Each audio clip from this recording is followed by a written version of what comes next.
Let's study में आप सभी का स्वागत है। आज हम आप लोगों को सूर्यकांत त्रिपाठी निराला की उत्साह कविता का अर्थ बताएंगे। उससे पहले उसका शब्द अर्थ जान लेते हैं कि जो कठिन शब्द हैं उनके अर्थ जानते हैं। ठीक, उसके बाद आज इसको हम लोग बहुत अच्छे से पढ़ेंगे। आप लोग हमारा वीडियो शुरू से लेकर आखिरी तक ज़रूर देखा करिए और लाइक शेयर सब्सक्राइब किया करिए। शब्द अर्थ: धाराधर बादल, धाराधर का अर्थ है बादल। उन्मन कहीं मन ना टिकने की स्थिति या अनमनापन। ठीक है, उन्मन का अर्थ है। निदाग गर्मी, जब गर्मी बहुत होती है तो निदाग का अर्थ है गर्मी। सकल सब सारे, आभा चमक, वज्र कठोर भीषण, अट सामना प्रविष्ट, पाट पाट जगह जगह, शोभाश्री सौंदर्य से भरपूर, पट समा नहीं रही। पाट पाट अलग है, पट अलग है। पाट पाट जगह जगह और पट समा नहीं रही। ठीक है, तो उत्साह में बादल के बारे में, बादल के बारे में दिया है और उसकी कल्पना के बारे में कहा गया है। कभी उसकी क्या क्या कल्पना कर सकते हैं। ठीक है, आप लोग बचपन में जब बचपन में बादल को देखते होंगे कितनी खुशी होती है। हम जब छोटे थे तो हमारे गांव में एक जंगल हमारे गांव के पास ही था, तो जब बादल घिर आते थे तो बड़ा अच्छा लगता था। और हमारे जंगल में बहुत सारे मोर थे तो कभी कभी दिखते थे नाचते हुए। तो क्या आप लोगों ने कभी मोर नाचते देखा है? अगर देखा है तो कमेंट बॉक्स में लिख के बताइएगा। और बहुत खुशी अंदर से होती थी जब बादल घिर आते थे, अंधेरा छा जाता था तो हम लोग खूब गोल गोल घूमते थे, बड़ी मज़ा आती थी। आइए अब बच्चों, आपको आज हम उत्साह के भावार्थ बताएंगे। ठीक है, पहले इसको देखिए। बादल गरजो, घेर घेर घोर गगन, धाराधर, अभी धाराधर का अर्थ बताए थे बादल। ओ ललित ललित काले घुघराले, बाल कल्पना के से पाले, विद्युत छवि उर्मे कवि नवजीवन वाले, वज्र छिपा नूतन कविता, फिर भर दो बादल गरजो। तो पहले वाले का अर्थ है बादल गरजो। इसमें कवि क्या कहता है, क्या कल्पना करता है और क्या नवजीवन का संचरण करता है। ठीक है, आइए इसके भावार्थ समझते हैं। बादल गरजो, घेर घेर घोर गगन, धाराधर ओ।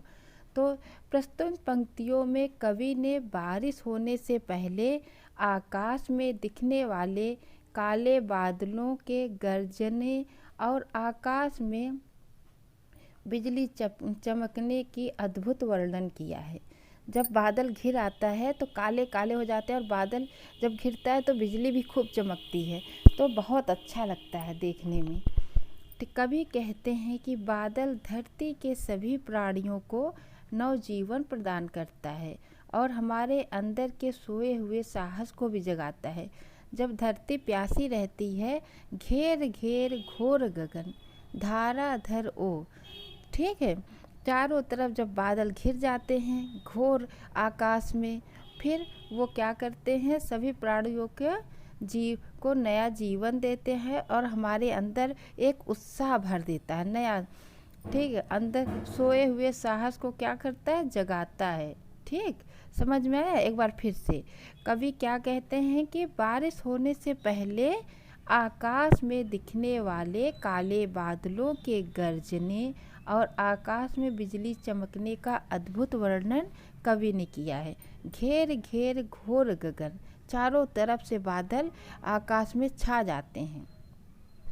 ठीक है, और फिर कवि कहते हैं कि बादल धरती के सभी प्राणियों को नया जीवन देते हैं और हमारे अंदर सोए हुए साहस को भी जगाते हैं। ये बात एकदम सत्य है। जब बारिश होती है तो पेड़ पौधे सब हरे भरे हो जाते हैं, खेत खलिहान हरा भरा हो जाता है। उन सबको देख के एक हमारे मन में उत्साह उत्पन्न होता है। ललित ललित काले घुघराले, बाल कल्पना के से पाले। इसका अर्थ देखिए, आगे कवि कहते हैं कि बादल से कह रहे हैं कि हे काले रंग के सुंदर घुंघराले बादल, ललित काले घुंघराले। ठीक, हे सुंदर घुंघराले बादल, तुम पूरे आकाश में फैलकर उसे घेर लो और खूब गरजो। कवि ने यहाँ बादल का मानवीकरण करते हुए उसकी तुलना बाल कल्पना के से पाले, बाल कल्पना के से पाले, मानवीकरण करते हुए उसकी तुलना किससे किया है? एक बच्चे से जो गोल मटोल है और जिसके सिर पर क्या है? घुघराले बाल है, एक एवं काले बाल होते हैं जो कवि को बहुत प्यारे और सुंदर लगते हैं। ललित ललित काले घुघराले बाल कल्पना के से पाले। कवि क्या कहते हैं कि यह काले रंग के सुंदर घुंघराले बादल, तुम पूरे आकाश में फैल जाओ, फैल कर क्या करो? घेर लो और खूब गरजो। कवि ने यहाँ बादल का मानवीकरण करते हुए किससे तुलना की है? एक बालक से।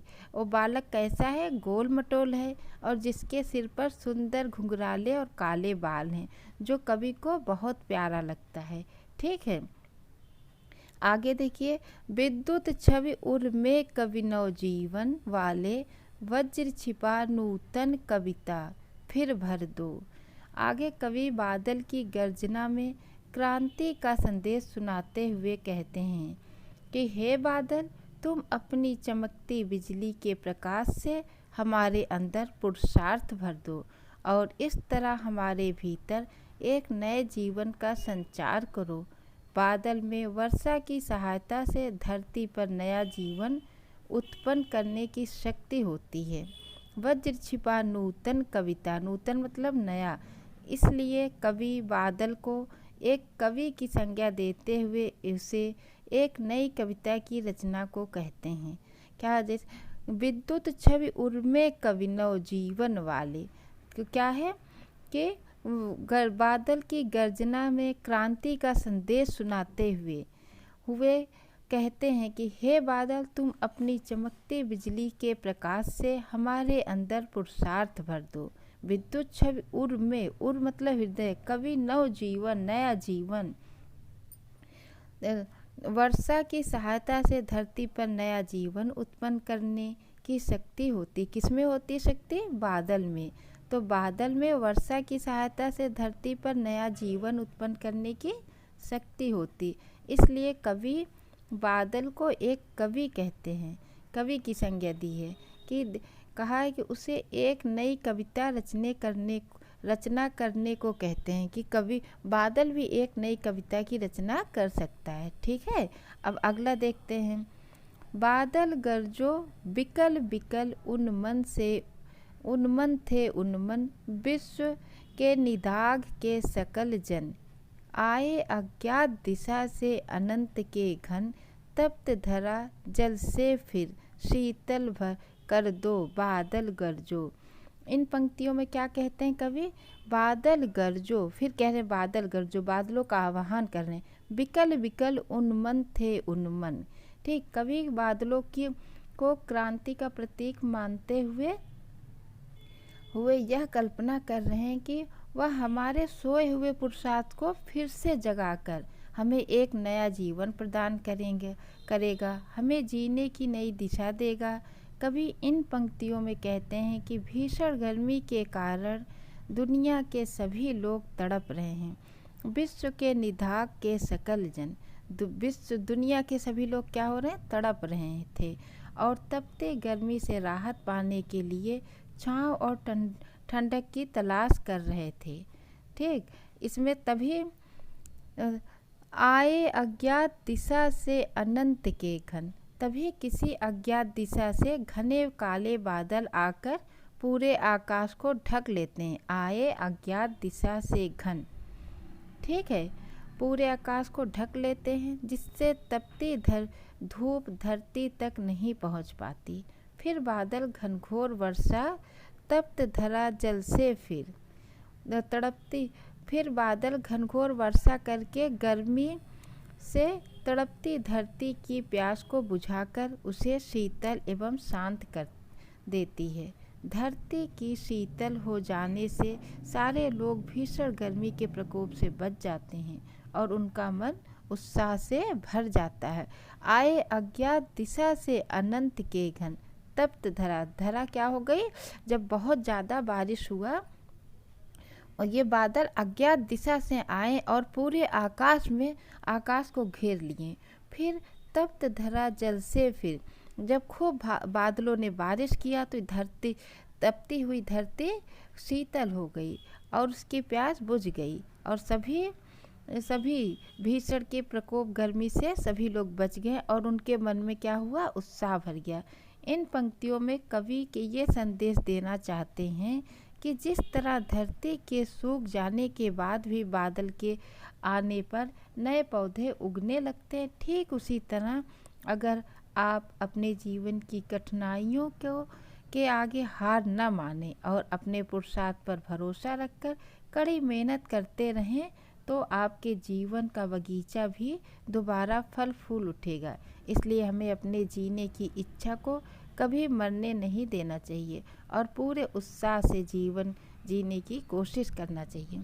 ये बात एकदम सही है। हम जहाँ हैं, जिस उस हाल में हैं, हमें खुश रहना चाहिए। भगवान ने हमें बहुत अच्छा जीवन दिया है और आप लोग भी खूब अच्छे से मेहनत करिए और खुश रहिए, खूब मस्ती भी किया करिए। पढ़ाई के साथ साथ मस्ती भी बहुत ज़रूरी है, तभी उतने ही उत्साह से पढ़ने में मज़ा आता है।